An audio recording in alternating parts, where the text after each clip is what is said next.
Friday the 9th of March, 2018, started as a normal day. He took the underground as usual, squeezing into the crowded carriage along with a swarm of dark coats and jackets, people staring blankly, earphones firmly in place.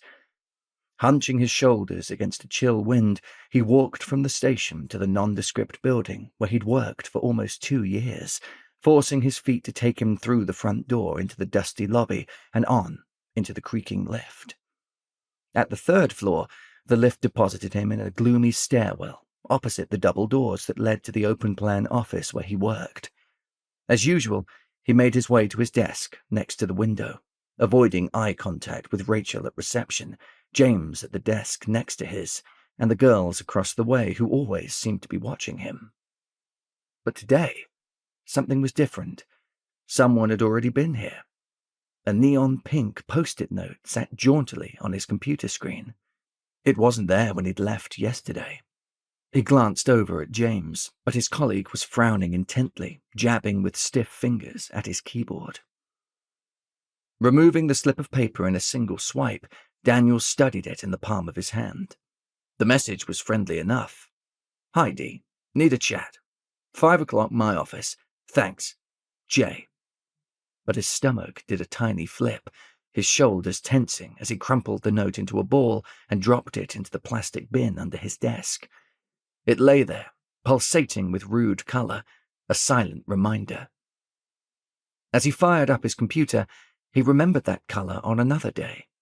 A summer holiday when he was 14, Lauren 12, on the beach at Lyme Regis. Lauren in her pink costume that shone like a beacon as she picked her way across the pebbles towards the sea. It was a Thursday, the 24th of July, the first day of a 2-week camping holiday, their regular summer break.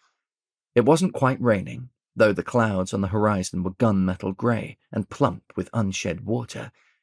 They'd ventured to the beach anyway, because that's what you did on a summer holiday. Daniel had been... No, he mustn't drift. With a sigh, he began to work through his emails, taking his time. He knew he should be getting on with that report, but he needed to work up to it, prepare his unruly brain to study the numbers, tease out the important points, develop a perspective. How had he ended up here, in an office, in a job he had no passion for? Although in truth, he had no passion for anything. There was too much going on in his brain. It was too fast, too unpredictable, too... His mind flipped back to the post-it note. A chat. What did that mean? Another reminder that he was floundering, another motivational talk? If only he'd slept well. That would have made all the difference. As it was, it took all his energy just to keep his focus on the screen in front of him,